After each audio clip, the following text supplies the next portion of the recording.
Hey everybody, it's Luke over at Galaxy Tech Review, and today I've got the MSI GT62VR Dominator Pro 238. This is the 7RE with the Kaby Lake i7-7700 HQ, and of course that GTX 1070 with 8GB of DDR5 VRAM. Is this worth the price? Stay tuned for my first impressions and unboxing of the Dominator Pro.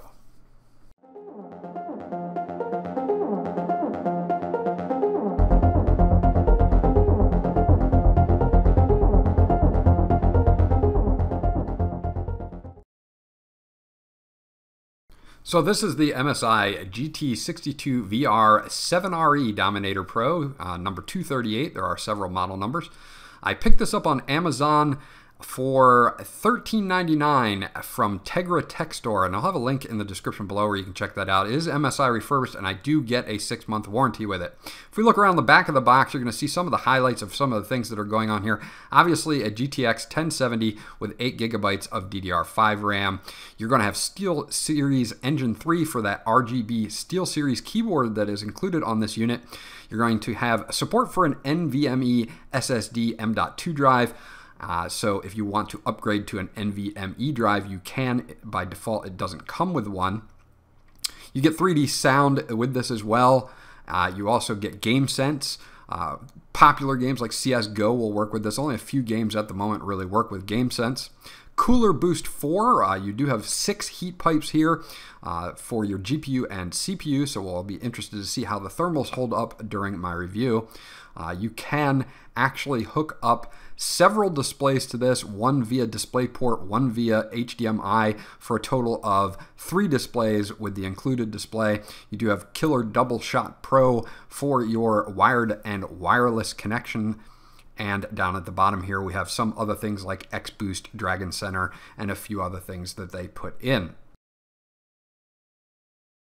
So let's take a look at the specifications here. 15.6-inch IPS level anti-glare 1080p screen with G-Sync. It is a 60 Hz display. Intel Core i7-7700 HQ processor. GeForce GTX 1070, 8GB of DDR5 memory. You do get a 1TB mechanical 7200 RPM drive and a 256GB SATA M.2 SSD. Does support NVMe as well if you want to upgrade that. You do get 16GB of DDR4 2400 MHz RAM, 2 8GB sticks, and you also get 2 open slots as well. You do have, of course, your Bluetooth and wireless LAN with that Killer Double Shot Pro, Windows 10 64-bit, and your battery here is interesting. It's a larger battery. It's a 14.4 volt, 75 watt-hour battery. It's an 8-cell battery, and you're going to need something like that with the GTX 1070, as much power as it takes. Once you get everything unboxed, they give you quite a few different things here, and we'll go over those real quickly. They give you a bag, which is interesting because they give you a CD-ROM with it. You don't really have a optical drive on this machine, so you would need an external drive to use any of these drivers that they give you, but I suggest going to MSI and actually downloading those. They give you a welcome card here. You can contact them. I wish they had given me one of those cool little dragons. Maybe after they watch my review, they will. You can check them out at us.msi.com or just msi.com, and they have their contact information as well as a support line. It's an 800 number, so that's all located on this card as well. Very cool that they throw that in, just so that you know how to get in touch with them if you have any problems. Now, I got this little sheet of paper here, and it's yellow, and of course, because I bought mine refurbished, they give me a 180-day warranty, a 7-day return policy. You know, even if it's opened, obviously a 15% restocking fee.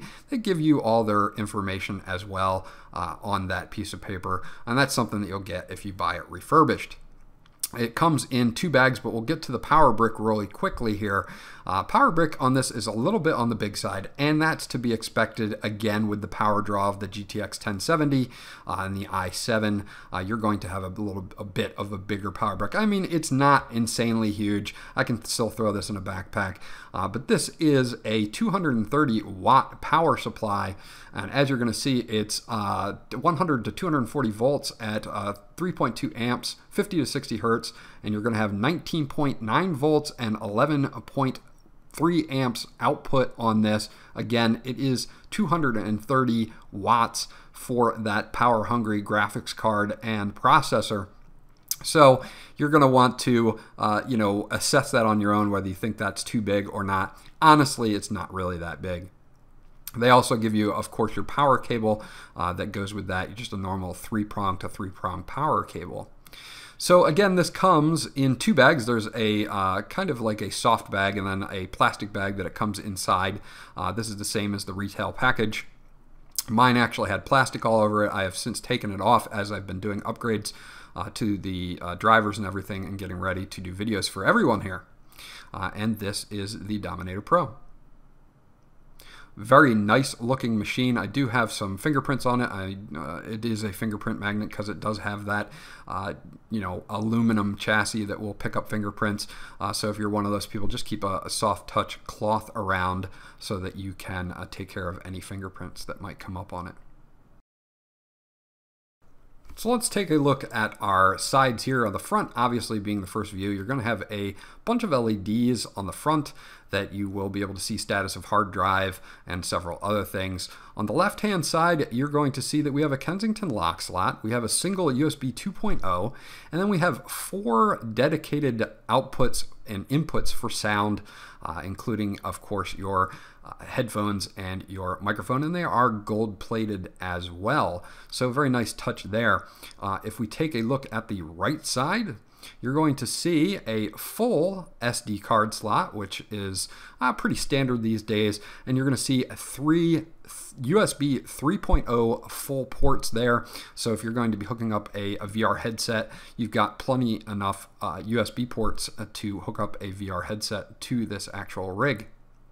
If we take a look at the back, you're going to see on the back that we have some more ports, and we do have 2 fairly big fan grills here. You're going to have your wired Ethernet port. You're going to have a USB Type-C port. It is not Thunderbolt.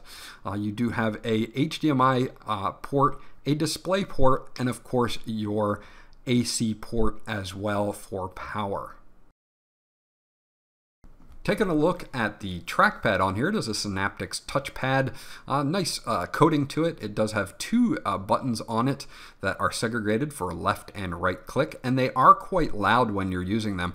Now, most people that are going to be buying this laptop are going to be using an external mouse anyway, so it shouldn't bother you too much, but the touchpad nonetheless is made by Synaptics and is very responsive. You're going to have an aluminum deck. Again, you're going to attract fingerprints on it. That's just how most laptops are, at least that I've reviewed anyway. I dare you to find one that doesn't attract fingerprints at this point. You do get this sticker on here. Of course, you can remove that if you want to, just highlighting some of the things. Now, one thing that I want to go over is the Steelseries Keyboard on this. An RGB keyboard. There is a button dedicated to cycle through 5 different profiles that you can set in the software, which is this Engine 3 or Steelseries Engine 3, and then you can have a dedicated button to cycle through each one of those profiles. It has very little flex, a tiny bit in the middle, but not bad at all. One of the best typing experiences that I've had on a laptop to date. The keys are very nice. They have a 1.9mm travel distance to them as well. Overall, I'm super excited about the typing experience, and the keyboard is very, very nice. Again, just be aware that the trackpad buttons are a little loud. Taking a closer look at the 4 buttons at the top here, of course the one on the right is your power button. The first button is your Cooler Boost 4 button. It's got a little LED just like the power button. When you hit it, it will max your fans RPMs out, so that if you're having a really big gaming session or quite a long gaming session and you want to turn your fans on, you can, and that will set them to the max. This second button here is dedicated to your XSplit Gamecaster software, but you can also configure that button to open anything that you want. I haven't quite gotten into that yet, but I have read on the MSI forums that you can reconfigure that button to do anything that you want it to. Third button here is your Steelseries button. When you go in and you set your profiles in the Steelseries Engine 3, you can then use your dedicated button without having to go back into the software and flip over to several different modes or profiles, as you can see, and I can cycle right through them with one button. And of course you have your power button there on the end. Taking a look at the screen, it is a screen by LG. It's IPS, 60 Hz, and it is G-Sync enabled. This is a very good IPS screen. It does 83% of sRGB. The nits for brightness on this screen are 310 on the nits, so it's got a very nice brightness to it as well. This is not plugged in, this is just running on battery power. If it was plugged in, it would even be brighter than this. I do like the colors on this. They pop very nicely, and MSI includes several color profiles that help out with this as well. Viewing angles on this are very, very nice, and it is topped off by a 1080p 30 frame per second webcam with dual microphones. And as again, you can see, the screen viewing angles are very, very good. LG overall did a very, very nice job on this particular panel. So there you have my unboxing and first impressions of the MSI GT62VR 7RE Dominator Pro.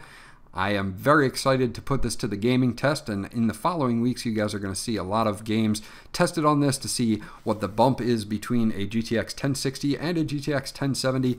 Again, the MSI logo lights up on the back here. It's another thing that I did want to mention at the close of the review, with an aluminum back as well, since I didn't cover that. Great typing experience, very, very extensive hardware on this, so it'll be very interesting to see how it performs. This was Luke from Galaxy Tech Review. If you liked this video, please give it a thumbs up. If you haven't subscribed already, please do so, because that always helps me out. And I'll check you guys out on the next video.